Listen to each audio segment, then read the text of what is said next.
Hello dear students, good morning to all of you. This is Maggie Raj here, and today I am going to discuss about the application of Biot-Savart law and Ampere circuital law. First of all, let me discuss here the Ampere circuital law. So according to the Ampere circuital law state that let me consider this is a current carrying conductor in which I ampere current is flowing, and let me consider at a distance small r surrounding of this conducting wire at every wire. So a point P where we will calculate the magnetic field like B. Okay, so ampere ने क्या बताया कि यहाँ पर जो इस wire में current का फ्लो हो रहा है वो मीन्स कंडक्शन करंट का इफेक्ट यहाँ पर कुछ पर्टिकुलर रीजन तक रहेगा। हमने यहाँ पर एक इंटीग्रल पार्ट लेट कर लिया है ये, तो हमने क्या किया कि इस वायर से r डिस्टेंस पर हमने कोई पॉइंट लेट किया P, जिस पॉइंट पर हमें मैग्नेटिक फील्ड फाइंड करना है। तो इस वायर के सराउंडिंग कहीं पर भी ये पॉइंट P हो सकता है, लाई कर सकता है। ओके, सो ये क्या हो गया, अगर हम देखें तो ये स्मॉल स्मॉल पार्ट मिलकर के, जैसे ये DL1 पार्ट है, ये DL2 पार्ट है और ये DL3 पार्ट है। ऐसे ही अगर हम इसको स्मॉल स्मॉल पार्ट्स जो लेंथ के हैं उनको ऐड कर दें तो ये पूरा कंप्लीट एक लेंथ मीन्स सरकमफ्रेंस बन जाएगा, सर्कुलर रीजन। तो और ये बाउंडेड रीजन है जहाँ तक इसमें जो करंट फ्लो की गई है उस करंट का फ्लो एक पर्टिकुलर रीजन तक रहता है। तो according to the Ampere line integral of the closed magnetic field like B dot dl, okay, और ये कैसे लिख सकते हैं, B dot dl1 plus B dot dl2 plus B dot dl3 plus dot dot any complete circumference. इसको हम किससे denote किया है, B डॉट dl से। Okay, so line integral of the closed magnetic field is equal to the mu naught times of the enclosed current or conduction current. Okay, mu naught I लिख सकते हैं या I की value IC के equal भी है तो mu naught IC भी लिख सकते हैं। So this is the Ampere circuital law. So according to the Ampere line integral of the closed magnetic field, यहाँ पर क्या है, एक पर्टिकुलर क्लोज्ड रीजन है जिस रीजन के मैग्नेटिक फील्ड को हम फाइंड कर रहे हैं ये। So line integral of the closed magnetic field is equal to the mu naught times of enclosed current, okay, where I is equal to the enclosed current और conduction current, and this is the particular length DL1, DL2, DL3 whose sum, all the length sum is equal to the DL, line integral closed path. Okay, so here this is equal to the 2 pi r. Okay, or we can say that this is a particular capital L and whose length is equal to 2 pi r. So by this equation, by equation first, B into L equals to mu naught I, or B equals to mu naught I upon L, and value of L is equals to 2 pi r. So mu naught I by 2 pi r. So according to this we can say that B inversely proportional to R. Therefore the graph between B and R will be in this.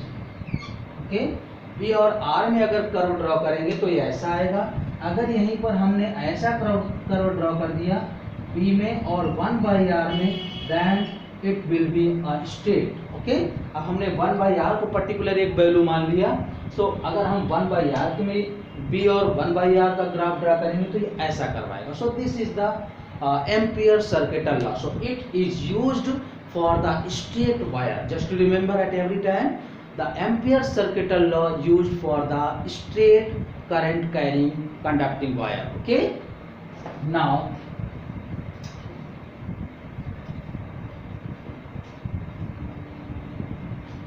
this is the application of Ampere circuital law. So like this is a wire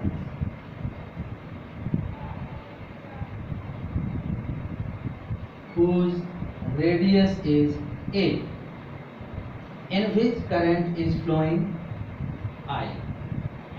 okay, इस wire में जो conducting wire है, इस wire में I ampere के current flow कर रहे हैं. अब यहाँ पर हमने क्या किया कि इसमें एक पर्टिकुलर एक पार्ट लेट किया कि R की वैल्यू जब ये फिलहाल A है और हमने R लेट किया ये और ये. ओके, तो first condition when R less than A and second condition when R greater than A. So find the magnetic field of this current carrying conducting wire of in this situation. So let me discuss here. First of all, let me discuss second condition when R greater than A. Okay, देखिएगा यहाँ maximum current कितनी flow हो रही है इस wire में, इसके particular cross sectional area वाले रीजन में I. तो इसके अबव यानी R की वैल्यू कितनी भी इस रेडियस से ग्रेटर भी हो जाए, बट उस पार्ट में मैक्सिमम करंट कितनी जा सकती है, इतनी, because current is a scalar, तो ये तो चेंज हो नहीं सकता. तो I करंट अगर इस वायर में फ्लो हो रही है तो मैक्सिमम इसमें I करंट ही जा सकता है. मिनिमम कुछ भी हो सकता है up to 0, but maximum I ही रहेगा. तो R मतलब A रेडियस पर I करंट फ्लो हो रही है.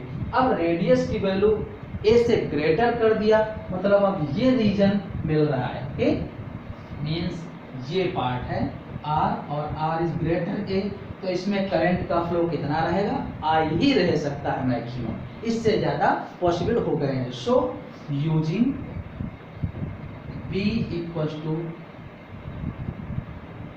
Mu naught B dot DL equals to mu naught I. यानी मैक्सिमम करंट इतनी हो सकती है.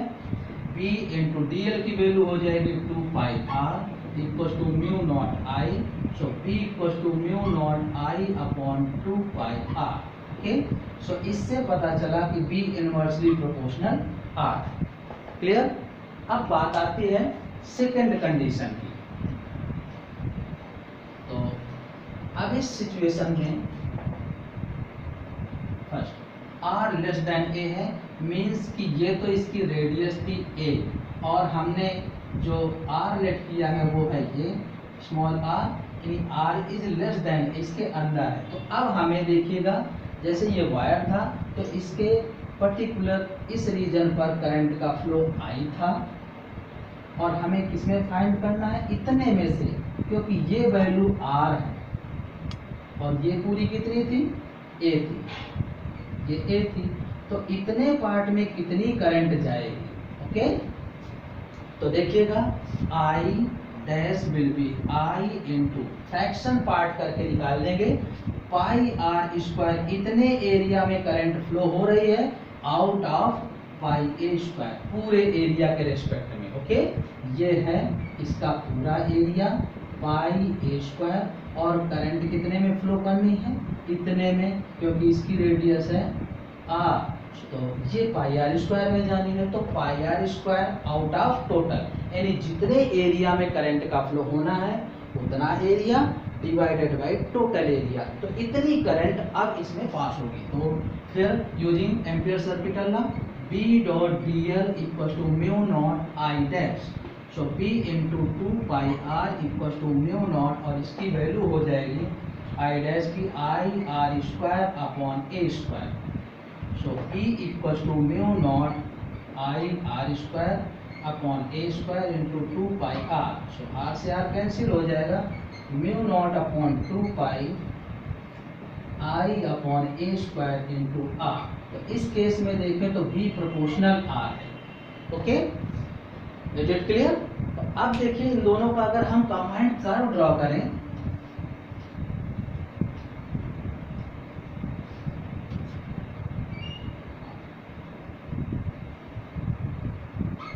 आर के लिए है और ये बी के लिए है।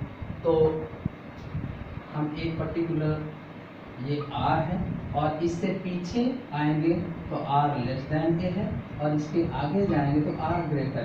तो देखिएगा जब R की वैल्यू लेस देन ए थी, रेडियस से कम थी, then magnetic field proportional to R means directly proportional है।